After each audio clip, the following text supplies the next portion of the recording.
It's about living a balanced lifestyle. Yes, and he is joining us this morning via Zoom with more on his book. It is called The Human Condition, A Pathway to Peace and Fulfillment. Good morning, Bob. Thanks for joining us. Hi, good morning.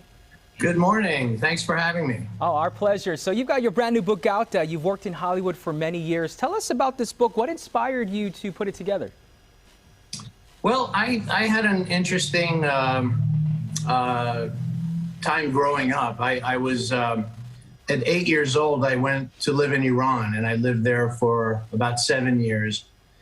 And I got to live in a first world country and then go to a third world country, and I experienced people living with a lot of poverty and really having nothing in the material side.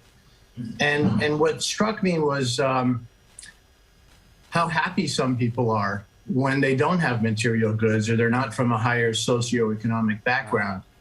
And throughout my life, I've always studied what makes people happy. And I've been privileged enough to know billionaires, and I've known people that have nothing. And I know some very unhappy rich people, and I know some very extremely happy people without, again, the material side. And so I've always tried to study that, and for myself, influence myself to become a happier person. And I've developed a philosophy that I just wanted to share from my life experience. I thought I had developed a philosophy that even if it helps a few people, it's worth putting in writing and sharing with others. Right, because you spent a lot of time, in Hollywood, and, on the surface, all the Hollywood stars look like they may have it all, but like you mentioned, it's not always the case, right?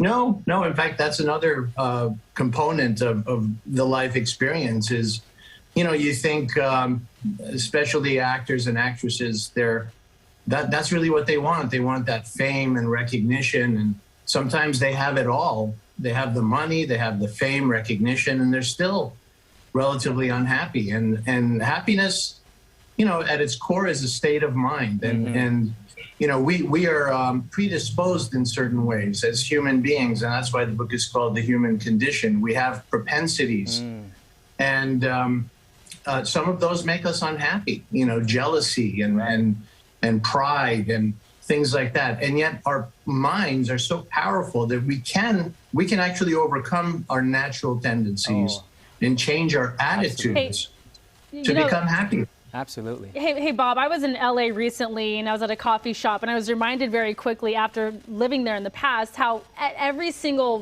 restaurant or coffee shop, you're just surrounded by industry talk. It's almost like you can't even escape it. So for you, we have about 30 seconds left, but how do you find that peace when you almost feel like you can't necessarily even get away from, again, the industry talk or just being so engulfed by that world?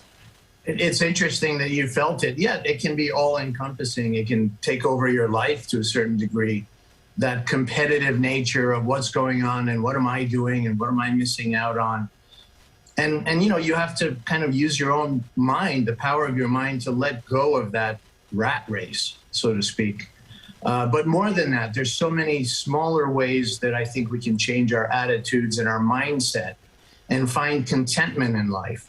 And it's so important because, we have this beautiful gift of time on this planet. And I think we waste it when we're not happy and we're not content. And there's so much beauty and good around us. We tend to take a lot of that for granted and forget to give it its true weight in our own lives. Wonderful. Bob, thank you so much. The book is called The Human Condition, A Pathway to Peace and Fulfillment. I know a lot of great information will be in there, and the book is available on the website, or Amazon as well. We'll have all that information on our screen. Bob, thank you so much for sharing your words of wisdom with us this morning here on Good Day. Absolutely. Thanks so much for having me. Our pleasure. Absolutely. Our pleasure. Happiness, definitely a state of mind. Yeah. Thank you, Bob. I have to read that book. Yeah, really. Sounds good. Yeah. Sounds good. All right, so you may have seen her on the big screen, but her latest role might make you a little bit emotional. Coming up, we are catching up with actress Kelly Hu. But first, your favorite plant